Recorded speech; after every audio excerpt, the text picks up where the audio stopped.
नमस्कार।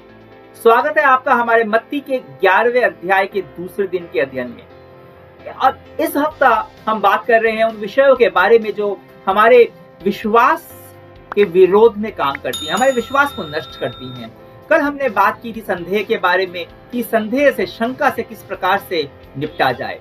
और आज हम बात करने वाले हैं आलोचनात्मक भावना के बारे में। आलोचनात्मक भावना यानी वो भावना जो केवल दोष ढूंढती है, कमियां ढूंढती है। पर पहले मैं आप लोगों के साथ मिलकर सुनना चाहूंगा कि यीशु बपतिस्मा देने वाले यूहन्ना के विषय में क्या बोलते हैं पद 7 से 15 में। जब वे वहां से चल दिए, जो यूहन्ना के शिष्य थे वहां चले गए, तो यीशु यूहन्ना के विषय में लोगों से कहने लगा, तुम जंगल में क्या देखने गए थे? क्या हवा से हिलते हुए सरकंडे को? फिर तुम क्या देखने गए थे? जो कोमल वस्त्र पहनते हैं वे राजभवनों में रहते हैं। तो फिर तुम क्यों गए थे? क्या किसी भविष्यवक्ता को देखने? हाँ, मैं तुमसे कहता हूँ, वरन भविष्यवक्ता से भी बड़े को। यह वही है जिसके विषय में लिखा है कि देख, मैं अपने दूत को तेरे आगे भेजता हूँ, जो तेरे आगे तेरा मार्ग तैयार करेगा। मैं तुमसे सच कहता हूँ कि जो स्त्रियों से जन्मे हैं, उनमें से यूहन्ना बपतिस्मा देने वाले से कोई बड़ा नहीं हुआ, पर जो स्वर्ग के राज्य में छोटे से छोटा है, वह उससे बड़ा है। यूहन्ना बपतिस्मा देने वाले के दिनों से अब तक स्वर्ग के राज्य में बलपूर्वक प्रवेश होता रहा है और बलवान उसे छीन लेते हैं। यूहन्ना तक सारे भविष्यवक्ता और व्यवस्था भविष्यवाणी करते रहे, और चाहो तो मानो एलिया जो आने वाला था वह यही है। जिसके सुनने के कान हो वह सुन ले। 15 पद में यीशु कहते हैं कि जिनके कान हो वो सुन ले। जब भी यीशु ऐसा कहते हैं तो इसका मतलब यह होता है, तात्पर्य यह होता है कि यीशु अब कुछ चित्रों की भाषा में समझा रहे हैं, जो कुछ ही लोग जिसके पास उसको समझने के लिए आत्मिक ज्ञान होगा, ये आत्मिक आंखें खुली होंगी, वही उसको समझ पाएंगे। यहाँ यीशु यूहन्ना बपतिस्मा दाता के बारे में बात कर रहे हैं, पर साथ में वे इतिहास के बारे में भी बोल रहे हैं। वे भीड़ को बता रहे हैं कि यूहन्ना कोई मामूली भविष्यवक्ता नहीं था, परंतु भविष्यवक्ताओं में वह सबसे महान था। क्योंकि इतिहास में यूहन्ना तक जितने भी भविष्यवक्ता हुए, वो इतिहास में आगे देख रहे थे उस मसीहा को जो आने वाला था, जो आएगा, लोगों का उद्धार करेगा, स्वर्ग के राज्य को स्थापित करेगा। इनमें से कुछ भविष्यवक्ता तो सैकड़ों साल आगे देख रहे थे और उनके पास सिर्फ एक आशा थी, एक प्रत्याशा थी कि कभी मसीहा आएगा। परंतु इन पुराने नियम के भविष्यवक्ताओं में यूहन्ना सबसे बड़ा और महान है। इसलिए नहीं कि वो राजसी परिवार से था, वो कोमल वस्त्र पहनता था, नहीं, या फिर उसके पास बहुत सामर्थ्य थी या उसका विश्वास था, इस कारण से नहीं वो महान था। वो महान इसलिए था क्योंकि उसका इतिहास में एक विशेष स्थान है। और वह केवल भविष्यवक्ता ही नहीं, वह दूत था, वह अग्रदूत था, जिसने यीशु का, मसीहा का, जिसका हजारों वर्ष से इंतजार था, उसका मार्ग प्रशस्त किया, उसका परिचय लोगों से कराया। यूहन्ना वो दूत था जिसकी भविष्यवाणी भविष्यवक्ताओं ने की थी कि जो एलिया, जो पुराने नियम का एक शक्तिशाली और प्रभावी भविष्यवक्ता था, उसकी आत्मा और सामर्थ्य में वह आएगा। सच्चाई तो यह है कि यूहन्ना के बाद से इतिहास बदल गया। यीशु पद 12 में कहते हैं कि यूहन्ना बपतिस्मा देने वाले के दिनों से अब तक स्वर्ग के राज्य में बलपूर्वक प्रवेश होता रहा है और बलवान उसे छीन लेते हैं। अब ये पद समझने में कठिन लगता है, क्योंकि ग्रीक व्याकरण की वजह से जो हमारे इस पद का जो अनुवाद हमारी भाषाओं में होता है, उसमें काफी कुछ भ्रांतियां आ जाती हैं। यहाँ यीशु फिर से एक बार चित्रों वाली भाषा का उपयोग कर रहे हैं, वो एक रूपक दे रहे हैं। इस पद को अगर देखें तो ये पद का संदर्भ बपतिस्मा देने वाला यूहन्ना है, जो स्वर्ग के राज्य और यीशु का अग्रदूत था। और इस पद को स्वर्ग के राज्य और संसार के राज्य के बीच के युद्ध के संदर्भ में नहीं देखा जाना चाहिए। इसको यहाँ पे बलवान बोला गया है, इस बलवान को शैतान हमें नहीं समझना चाहिए। यूहन्ना की सेविकाई के समय से लोगों के बीच स्वर्ग के राज्य के लिए एक उत्तेजना, एक उत्साह देखा गया, जो पहले कभी नहीं देखा गया था।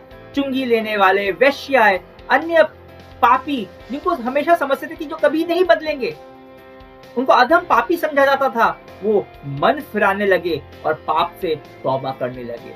तो यीशु कहते हैं कि इन लोगों की स्वर्ग के राज्य के लिए उत्तेजना, उत्साह ऐसा था जैसे कि उन बलवान लोगों का होता है, उन सैनिकों का होता है जो एक नगर को जीतने के बाद उस नगर में प्रवेश करने के लिए उस पर धावा बोलते हैं।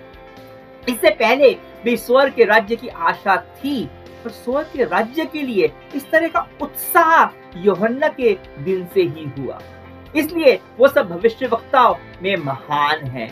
फिर भी यूहन्ना स्वर्ग के राज्यों में छोटे से छोटा है, क्योंकि वो यीशु के क्रूस पर चढ़ने और जी उठने की वजह से जो परित्राण, जो उद्धार, जो स्वाधीनता हमें मिली है, उसको देखने से वो महरूम रह गया। अब यीशु खुद यूहन्ना को महानतम भविष्यवक्ता बता रहा है, पर सच्चाई यह थी कि कई लोगों ने न तो यूहन्ना को स्वीकार किया, न ही उसके संदेश को। यीशु का यह कहना कि जिसके सुनने के कान हो वह सुन ले, यह भी बताता है कि बहुत से हैं जो सुनकर भी नहीं समझेंगे। यीशु सिर्फ यूहन्ना की महानता के बारे में यहाँ नहीं बता रहे थे, वह इस ओर भी इशारा कर रहे थे कि यीशु है वही मसीहा जिसका इंतजार यहूदी लोग कर रहे थे, जिसका इंतजार ये संसार कर रहा था। पर कुछ लोगों ने ना तो यूहन्ना का विश्वास किया या यीशु पर, और उनके इस विश्वास का कारण क्या था? यीशु आगे बताते हैं पद 16 से 19 में, पढ़ के सुनाता हूं मैं आपको। मैं इस समय के लोगों की उपमा किससे दूं? वे उन बालकों के समान हैं जो बाजारों में बैठे हुए एक दूसरे से पुकार कर कहते हैं कि हमने तुम्हारे लिए बांसुरी बजाई और तुम न नाचे, हमने विलाप किया और तुमने छाती नहीं पीटी। क्योंकि यूहन्ना न खाता आया न ही पीता, और वे कहते हैं कि उसमें दुष्ट आत्मा है। मनुष्य का पुत्र खाता पीता आया, और वे कहते हैं कि देखो पेटू और पियक्कर मनुष्य, चुंगी लेने वालों और पापियों का मित्र। पर ज्ञान अपने कामों में सच्चा ठहराया जाएगा। यीशु बात कर रहे हैं यहाँ पे उस आलोचनात्मक भावना की, उस भावना की जो हर बात में, हर किसी में कुछ ना कुछ कमी ढूंढ लेता है, यहाँ तक कि परमेश्वर के वचन के अंदर भी, जो विश्वास न करने का बहाना बनाता है। और ये कमी जो ढूंढते हैं वो एक बहाना भरी होती है। अब यीशु यहाँ पे उपमा देते हैं उन बालकों की, उन बच्चों की जो खेल खेलते थे। हो सकता है कि बचपन में आपने भी ऐसा खेल खेला हो, मैंने कई बार खेला है। बच्चों का दो दल होते हैं और एक दल दूसरे दल के बच्चों को कुछ कहने के लिए, कुछ करने के लिए कहता है, जैसा हम करें या हम कहें वैसा ही तुम करो, और दूसरे वैसे ही करते हैं। और अगर वैसा ही वो नहीं कर पाए तो उनको हारा हुआ माना जाता है। अक्सर बालक दूसरे को हराने के लिए बोलते थे कि नहीं तुमने सही से नहीं किया, मैंने ये करने को बोला था पर तुमने सही से नहीं किया। आलोचनात्मक लोग, आलोचना करने वाले लोग भी ऐसे ही होते हैं। उनका काम बस यही होता है कि मीन मेख निकालें, वो मीन मेख निकालना चाहते हैं। वे इन लोगों के ऐसे व्यक्ति होते हैं जो हर उत्तर के अंदर एक प्रश्न ढूंढ लेते हैं। वे बहाना ढूंढते हैं कि किस तरह से परमेश्वर पे विश्वास न किया जाए, पर इनके ये बहाने बहुत ही ओछे और बहुत ही मूर्खतापूर्ण होते हैं। अब यूहन्ना यीशु के साथ भी ऐसा ही हुआ। उन लोगों को जिन्होंने परमेश्वर के कार्य पर विश्वास नहीं करना था, उन्होंने यूहन्ना को यह कहकर यूहन्ना की आलोचना की कि उसमें दुष्ट आत्मा है, इसलिए कि वह अपने खान पान में, पहनावे में बहुत ही ज्यादा कठोर था। वो कठोरता से नियमों का पालन करता था। अगर व्यवस्था को देखें तो व्यवस्था के अनुसार केवल उच्च कोटि के धार्मिक व्यक्ति ही ऐसा करते थे।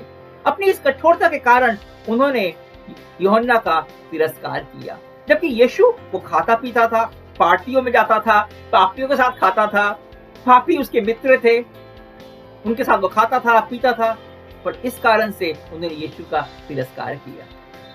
सच्चाई तो यह है कि उनको अपना विश्वास ही अधिक प्यारा था और उनको बस विश्वास नहीं करना था, इसलिए वो कुछ ना कुछ बहाना ढूंढते आलोचना करने का, जिससे विश्वास न करना पड़े। यीशु अंत में कहते हैं कि ज्ञान अपने कामों से सच्चा ठहराया जाता है, अर्थात जो सच्चाई है वो आखिर में सिद्ध होकर रहती है। यीशु की ज्ञान है और उसकी सच्चाई उसके कर्मों से सिद्ध होती है। उसे क्रूस पर चढ़ने, उसे 3 दिन के बाद जीवित हो उठने से हमें जो उद्धार मिला है, और ये पुनरुत्थान यीशु के परमेश्वर होने का प्रमाण है। पर अविश्वास करने वाले अविश्वास करने के लिए कुछ ना कुछ ढूंढ कर उसकी आलोचना करेंगे और विश्वास नहीं करेंगे। अब ऐसे लोगों की कुछ विशेषताएं होती हैं। ये लोग अपने आप को बहुत ज्यादा धार्मिक और ज्ञानी समझते हैं। ये लोग अगर कोई प्रचार सुनते हैं, तो संदेश सुनते हैं, तो परमेश्वर की वचन की सच्चाई पर कोई इनका ध्यान नहीं होता। वे यह नहीं सुनते कि परमेश्वर अपने वचन के द्वारा उनके जीवन में क्या कहना चाह रहे हैं। उनका पूरा का पूरा ध्यान होता है संदेश वाहक पर। उसका वो आलोचनात्मक मूल्यांकन, क्रिटिकल एनालिसिस उसका करते हैं। वो कैसे बोल रहा है, वो कैसे उदाहरण दे रहा है, क्या उसके बोलने की जो शैली है वो रोचक है कि नहीं है, या फिर उसका व्यक्तिगत जीवन में वो कैसा है। जाहिर सी बात है, क्योंकि ये विश्वास के वचन नहीं सुन रहे होते, इनके विश्वास में कोई बढ़ोतरी नहीं होती, परंतु ये अपने और दूसरों के विश्वास का गला घोटते हैं। अब मैं इस आलोचनात्मक भावना रखने वालों के बारे में तृतीय पुरुष में बात कर रहा हूँ, जैसे कि मैं और लोगों के बारे में बात कर रहा हूँ। पर सच्चाई तो यह है कि मैं और आप, हम सब कहीं ना कहीं इस भावना से पीड़ित हैं। हम लोग कलीसिया के प्रचारक की बाहरी दिखावट, उसके लिए अपनी भावनाओं को इतना अधिक महत्व देते हैं कि उनके संदेश की सच्चाई को, परमेश्वर को के वचन को समझने से चूक जाते हैं। आलोचना करने में हम इतने व्यस्त हो जाते हैं कि परमेश्वर हमें क्या कहना चाह रहे हैं ये हम सुनते ही नहीं हैं, और ये हमारे विश्वास के जीवन में एक बहुत बड़ी बाधा बन जाता है, बहुत बड़ा अड़चन बन जाता है। तो कैसे हम इस आलोचना की आत्मा से छुटकारा पा सकते हैं? पहले हमें ये देखना होगा कि ये हमारे भीतर काम कर रही है, और इसका अंगीकार हमें करना होगा। अपने मुंह से कहना पड़ेगा हमें परमेश्वर को कि हाँ, हम इससे पीड़ित हैं। क्योंकि जब तक हम रोग को समझेंगे नहीं, उसको मानेंगे नहीं, हम उसका इलाज नहीं करेंगे। और उसके बाद जो हमें करना है वो बहुत ही सरल है, पर बहुत कठिन भी है, और वो ये है कि परमेश्वर के सामने अपने आप को उस क्षेत्र में नम्र करना है। उस आदत को, अपने आप को परमेश्वर के अधीन करना है। बाहरी गैर आवश्यक बातें जो परमेश्वर पे हमें ध्यान केंद्रित करने से हमें रोकती हैं, उन अनावश्यक बातों से अपनी दृष्टि को हटाना है और परमेश्वर की ओर करना है, यीशु की ओर देखना है, उसके वचन पर, उसके प्रेम पर, उसके क्षमा पर अपना ध्यान केंद्रित करना है। तो आइए प्रार्थना में ऐसा ही करते हैं। पिता, अगर मेरे मन में किसी अन्य व्यक्ति के प्रति या जीवन के किसी क्षेत्र या मेरे जीवन के विश्वास के बारे में एक आलोचनात्मक भावना है, तो मुझे दिखा। इसे देखने के और समझने की मेरी मदद कर। मैं आपके वचन को, आपको देख पाऊं, आपका विरोध या आपकी सच्चाई को ठुकराऊं नहीं, पर आपको अपनी दुर्बलताओं के में आमंत्रित करूं, क्योंकि आप मुझ में प्रेम करते हो, मुझसे प्रेम करते हो, और आपकी मेरे जीवन के लिए एक योजना है, एक उद्देश्य है। इसलिए मैं विश्वास में और बढ़ना चाहता हूं। यीशु के नाम से प्रार्थना करता हूं, आमीन। कल हम बात करेंगे विश्वास में उदासीनता के बारे में। तब तक के लिए आज्ञा दीजिए। परमेश्वर की महिमा हो।